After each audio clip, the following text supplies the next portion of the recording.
Hello, Facebook family and friends.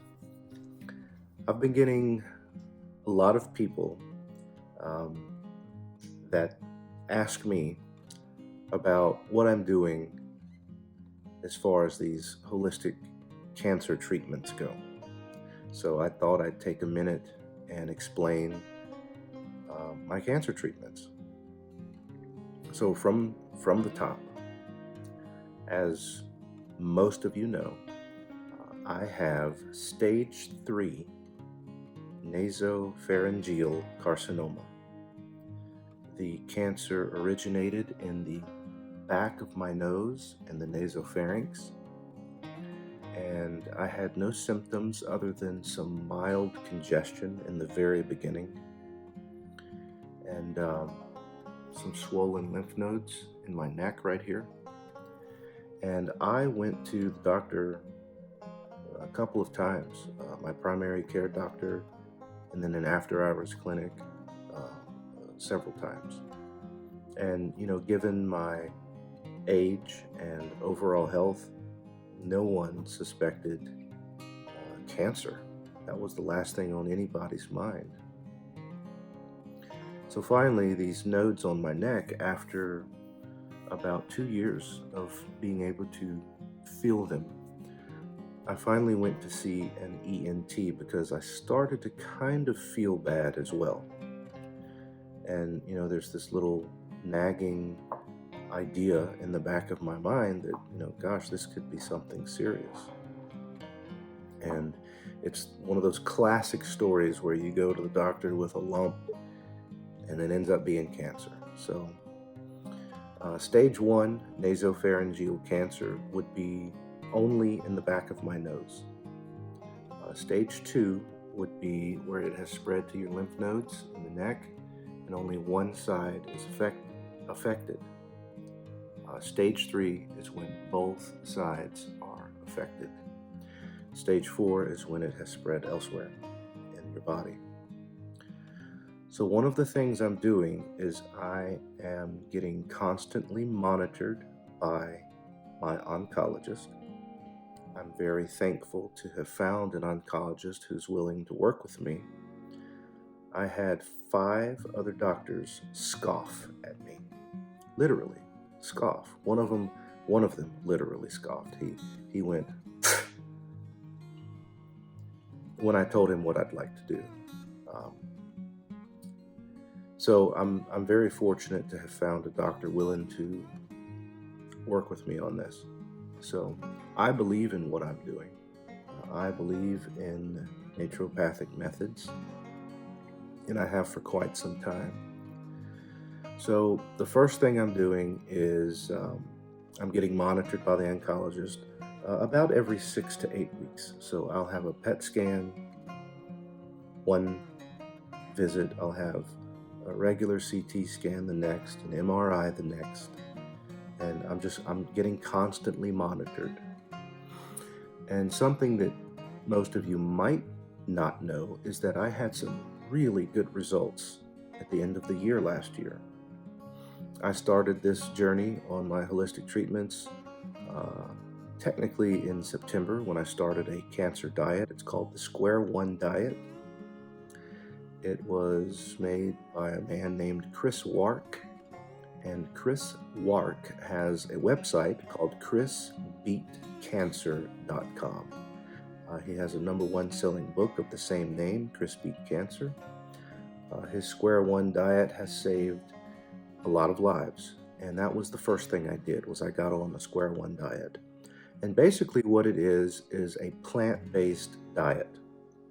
We can have occasional fish, oily fish like salmon, um, preferably organic, but most of the diet is plant-based. And also, the more raw fruits and vegetables you eat, the better. There is a book called Radical Remission. It's a book about all of these cases where people have healed their cancers naturally. And the author of Radical Remission claims that if you eat an 80% raw diet, 20% cooked diet, now this is plant-based, then you have a great chance at defeating your cancer. Any cancer at any stage. Now, there are some cancers that are really severe, really aggressive, and sometimes people don't find out that they even have cancer until it's too late. So there are instances out there where the methods that I'm doing aren't going to work. But fortunately for me, I have a very slow growing cancer. It's not in any bad position. If it was blocking my airway, making it hard for me to breathe, or something like that, then yes, I would be doing something more drastic. I'm on the side of the fence that thinks that as a whole, we have been programmed to think that chemotherapy and radiation is the only way to go about treating cancer. It's the mainstream way. It's the only type of treatment that we read about, that we see about on TV, that we hear about in commercials, that's advertised. And it has been that way for quite some time. So whenever somebody like me comes along and we're talking about treating cancer naturally, of course, there's going to be a lot of fear involved, especially from those that are really close to me and those that love me and care about me, because in their mind, I'm not doing the right thing. And, you know, that I had to deal with that from people that are close to me that thought that I was ultimately killing myself by doing this. But as you can see, I'm totally fine right now. I feel 100% fine. It's such a hard pill to swallow, knowing that I have this cancer inside of me, because right now, I feel better than I did last year when I got the diagnosis. I've lost 30 pounds on this diet. I have more energy than I have in probably a decade. I feel good. I think I look good. There was at one point, around, from the beginning of last year to summertime of last year, where, I really felt drained and I felt bad. I felt like something was wrong. And, all of that led to me finally going to an ENT. And even still, I didn't think it was cancer. I wanted to add something to what I was saying about chemotherapy. There's a lot of things that, I wanted to say in the previous audio recording that I made for this video, but it's so much to say and you have to pick and choose for time. But I do want to go and add this. It's no secret that chemotherapy is a very, very harsh treatment. It's literal poison. And what it does is it wipes out your immune system. One of the things that the doctors have to do when you're undergoing chemotherapy is they have to constantly watch you, because you could die. The chemotherapy can knock you down so bad that if you get a cold, the flu, pneumonia, it can kill you because your immune system has just been ravaged. There was a really big study done from 1990 to 2004. And they looked at 22 different types of cancers in people over the age of 20 in Australia and the United States. Now, the Australian data showed that, now I'm going to be talking about head and neck cancers specifically because that's what I have, even though the study looked at 22 different types of cancers. The study looked at 2,500 people in the Australian study. And 60-something people survived outside of that 5-year window. out of 2,500. And that gives us a 2.5% success rate. Now, to put that another way, chemotherapy was 97.5% ineffective. The American study was even worse. They looked at over 5,000 head and neck cancer patients over the age of 20, and it was a 1.9% success rate outside of that 5-year window. So you can question my decision all you want. There is rhyme and reason that I make the decisions that I make. Clearly, chemotherapy is ineffective, which is the complete opposite of what people want you to believe. I went to MD Anderson for an entire week, and I had so many scans done, and I talked to so many different doctors and their assistants, and not once did anyone mention nutrition. It was all, we're the biggest and the best, and we have the right equipment, and there's more than one way to skin a cat, and they tried to use fear tactics on me. So many people fall for that. They brought up my family. You have kids to think of, and they went that route to try and convince me to go the conventional route, even though there's plenty of data out there that shows success with other methods. But these doctors are trained in one way. They're trained in their way. And their way is not the only way. So I just wanted to add this in there and show you this study to let you know I'm not making up numbers. And I know that this data is old, from 2004, but given its age, that just goes to show you that even then, how duped we were into thinking that chemotherapy is effective. And I know people say, we've come a long way. Well, is that true? Just because the machines got bigger and fancier doesn't mean that it's all that more effective. Anyway, there are other ways out there to treat cancers. So the diet was the first thing that I got on.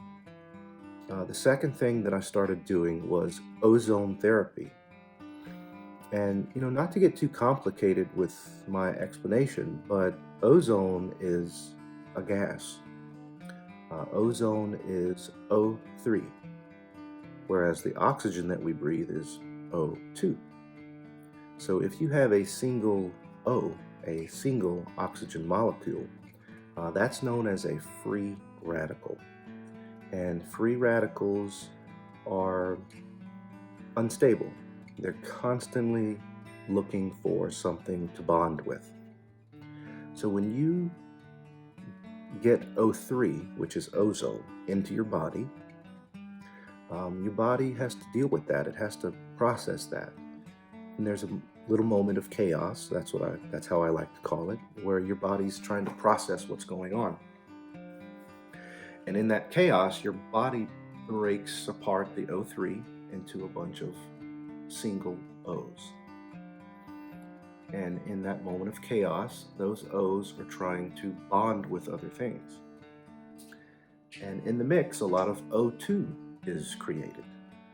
So you have this abundance of oxygen being introduced into your body when you get O3 into your body. And then there's a lot of single O's left over as well. And those free radicals are going to bond with things, but it's not enough to cause significant damage in good tissue. And it's certainly not going to damage you the way chemotherapy and radiation therapy would damage you. that alone can kill someone.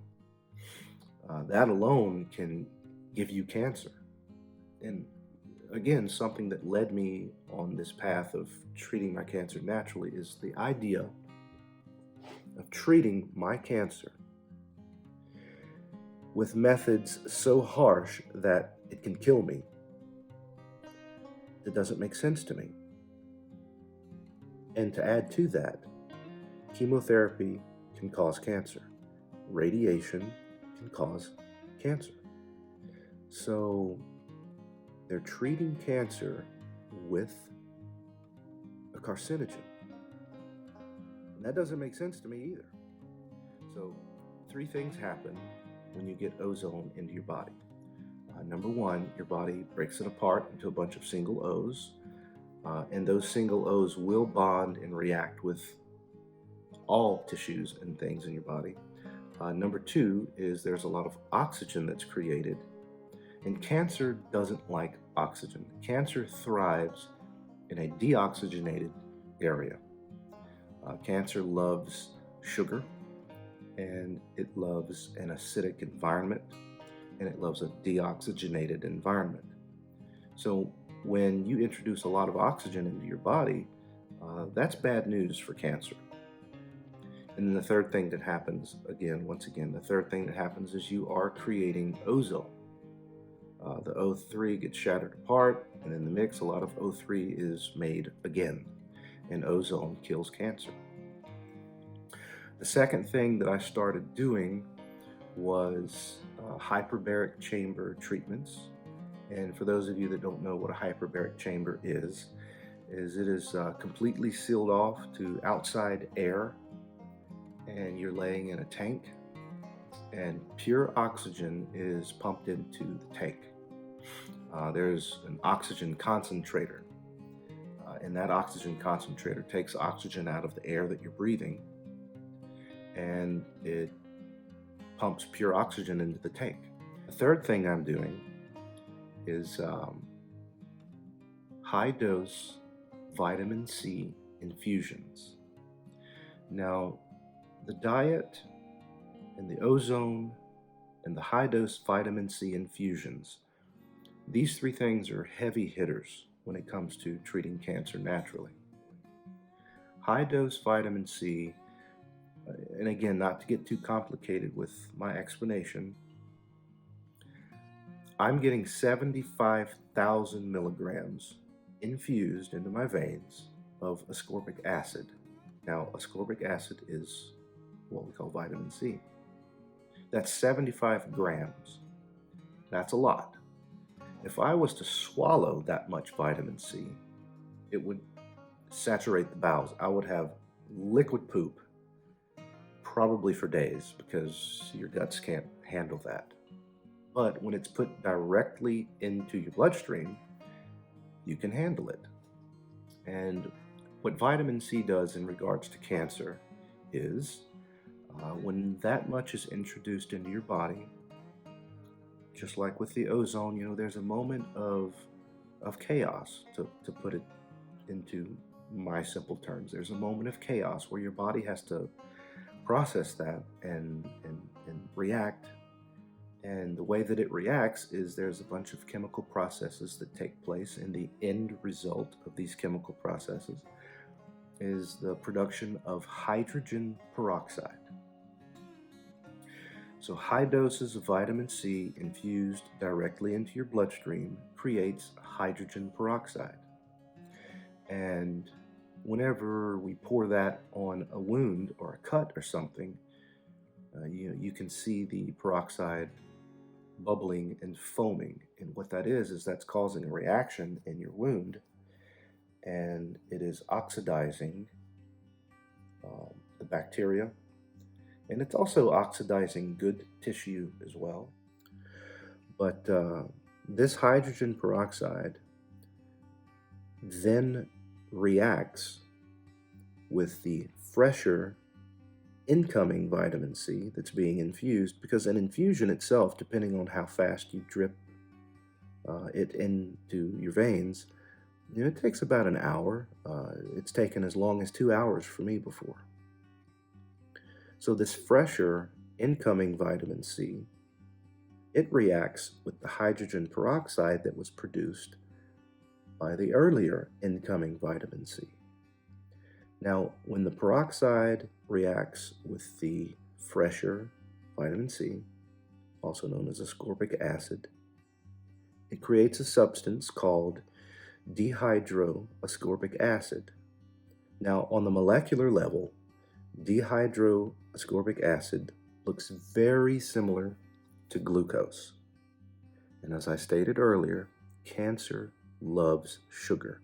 Glucose is a form of sugar. So the cancer cells take in this dehydroascorbic acid thinking that it's sugar. And what it does is it starts eating away at the cancer cells from the inside out. And then, on top of that, you have the hydrogen peroxide produced by the earlier vitamin C, eating away at the cancer from the outside in. And then you couple that with the ozone therapy that you're doing, with the nutrition from the diet boosting your immune system, and all of these other things that I'm doing, it makes for a recipe for positive change. Now, there's a couple of other things I'm doing, such as acupuncture, chiropractic adjustments, but there's one other thing I'd like to mention that I consider it a heavy hitter as well. I'm using frequency therapy. I use something called a Rife machine, R-I-F-E, Rife. And what this machine does is it generates a frequency that you really can't directly feel, but you can hear it. And these frequencies, they react with certain things inside your body. The frequencies themselves, it doesn't affect you as a whole person, you the whole organism. As a whole organism, you can be broken down into smaller parts. Briefly put, I am a whole organism. I can be broken down into body systems that make up me. The digestive system, the urinary systems, all of my body systems can be made up into me, a whole organism. And then you can break up the body systems into individual organs. And then you can break up the individual organs into tissue. And then you can break up the tissue into cells. And then you can break up the cells into chemicals, and then you can even go further than that. Well, these frequencies are affecting things on that chemical and cellular level. These frequencies aren't going to rattle me and destroy me, but they are high enough to rattle and destroy things on the cellular level and the chemical level. So there's been a lot of research done way back in the 1930s. Dr. Royal Raymond Rife invented this Rife machine, and he used it to treat a handful of cancer patients, and he got good results. Now, Royal Rife was a respected name in the scientific community back in the 1930s because he invented a special kind of microscope that could see certain viruses, and this had never been done before. So Royal Rife was well respected. But when he invented what he called a Rife machine, this frequency generator, he was shunned by the scientific community. He was shunned because he wasn't using pharmaceuticals. He was going against the grain. And just like when I made the announcement to people that I'm going against the grain, I was shunned in a way. I had a lot of anger aimed at me. It caused a lot of fear in people that I really and truly love. And, at the same time, I did have people that fully backed me and had heard about these things that I'm doing. But, it's because of this constant bombardment of advertisement and propaganda paid for by these big pharmaceutical companies. And that's what caused these people to freak out, so to speak. So, as well respected as Raymond Rife was in his time, he was shunned, and the Rife machine never became a mainstream method of treatment. But it has been studied since the 1930s when it was invented, and it's been perfected by each passing decade. So we know a lot more now than we did in the 1930s about frequency therapy. So every night, I turn on my Rife machine. I have it set to multiple different frequencies that get blasted at me. And it's not affecting me, the whole person, it's affecting the cell. It's affecting me on the cellular level. It's affecting the chemical level. And these frequencies, depending on how high or low they are, they can either resonate well. For example, I can set this Rife machine to frequencies that support and promote blood circulation, lymph circulation, kidney filtration, relaxation, pain relief. I can set it to frequencies that work for the structures in my body, or I can set it to frequencies that do not resonate well with the structures in my body. And what this does in the case of cancer specifically, because this is what I'm using it for, is it can rattle the cage of these cancer cells, so to speak, enough to where these cancer cells will burst. They die. This has been seen under a microscope with many different types of cancers. I'll post a video in the comments of a TED Talk where this guy can put it into better words than I can. So anyway, just to recap everything that I've talked about so far, is I'm using a very strict diet. This diet, it is the hardest thing I have ever done. Hands down, the hardest thing I have ever done. Because, those of you that know me, I like to hunt. I am a meat eater. I am a wild game eater. Red meat is acidic. Right now, what I'm trying to do with this diet is I'm trying to bring down the acidity. I'm trying to make my body more alkaline than acidic. And going plant-based, mostly raw, is a way to do that. I drink alkaline water with a pH of 9 or 9.5. I'm just trying to reduce the acidity inside my body. I've eliminated sugars because, as I mentioned earlier, cancer loves sugar. So I get sugars from fruits and vegetables, but I have cut out all processed sugars. I do allow myself cheat days. For example, coffee. Coffee is very acidic, so I have cut way back with my coffee drinking. But on the days that I do have coffee, I will use monk fruit instead of sugar to sweeten the coffee. Monk fruit is a great alternative to white processed sugar. I don't eat candies, cookies, cakes, things like that anymore. The temptation is there, and I do cave from time to time, but it's not something that is as often as it was before. I've eliminated soft drinks. I do eat way more healthier than I did before. So the diet, the ozone therapy.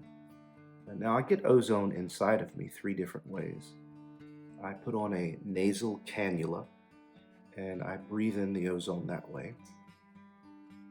But you can't just breathe in straight ozone because it can irritate and even harm your airway and your bronchial tubes inside your body. So it's kind of cool. The way you have to do it is you have to filter it through oil first. And what that does, it does 2 things. It kind of dumbs down the ozone to where it's not as concentrated as just pure ozone going into my nose. It kind of dumbs it down a little bit. And it also moistens it, so you're not breathing in just dry air getting pumped into your nose. So that makes it more tolerable and more comfortable. Another way you do it is you can lay in a body bag, an ozone body bag, and you hook a tube up to it. You have to have an oxygen source. So I get an oxygen tank from just any local welding supply, and I hook that oxygen tank up to an ozone generator. So you have oxygen going in, and what the ozone generator does is it heats up the oxygen to really high temperatures. And when it does that, there's some reactions that take place, and O3 is created in those reactions. So oxygen in, the oxygen gets heated up, ozone comes out. So that tube coming out of the out hole on the ozone generator, you plug that into your bottle of oil, or you can plug it straight into the body bag, the ozone body bag, or you can do something known as an insufflation. And the way that I use the ozone for that is in the ears. So I have this little instrument that looks just like a stethoscope, and I put it into my ears. It's hollow, so the ozone tube is hooked into the end of it, and it pumps straight ozone into my ear canal. And the ozone gas makes its way into the eustachian tubes, and then ultimately down into my throat, and you breathe it in that way. So on top of that, I'm also doing the vitamin C infusions and the Rife machine. So I hope you found this video interesting. So far, I have gotten really good results. A scan at the end of the year last year showed that the cancer had shrunk by 1 centimeter, and I know 1 centimeter is not that big of a distance, but in cancer talk, that's a mile. So I was very pleased to see that. And my PET scan showed, well, first of all, what a PET scan is it's basically a CT scan or CAT scan, but with radioactive sugar injected into you. So they inject you with radiation, but thankfully it's not a whole lot. And they have you relax in a room for about an hour to make sure it's good and circulated in your body. And as we talked about before, cancer loves sugar. So the cancer is going to react with this radioactive sugar, and because it's radioactive, it lights up on the computer screen when they look at the results of the scan. So anywhere you have cancer in your body, you're going to see the radioactive sugar lighting up. Now, doctors assign a numeric value to how much your scan lights up. They call it an SUV. SUV stands for standard uptake value. And basically what that means is how aggressive the cancer is going after the sugar. When I went to MD Anderson last September, my SUV was a 20. And when I had my most recent PET scan at the end of December 2021, my SUV was down to a 12. That was the perfect way to end such a stressful year. Seeing that the things I'm doing made a positive change. Now, there are no guarantees with what I'm doing, just like there are no guarantees with what the oncologist would do. There's no guarantees on either side of the fence. But I'm going to continue to do these things until either I'm well or it stops working. And I'll know when it stops working. I will know when to throw in the towel. And, at that point, I will go the chemo and radiation route. which I am trying to avoid because that stuff is really harsh. I don't think that the average person truly knows how harsh and damaging and just harmful that is. So I'm trying to avoid it. So I hope this made sense. I just wanted to put this out there and let everybody know what I'm doing. And I hope everyone has a good afternoon. Bye.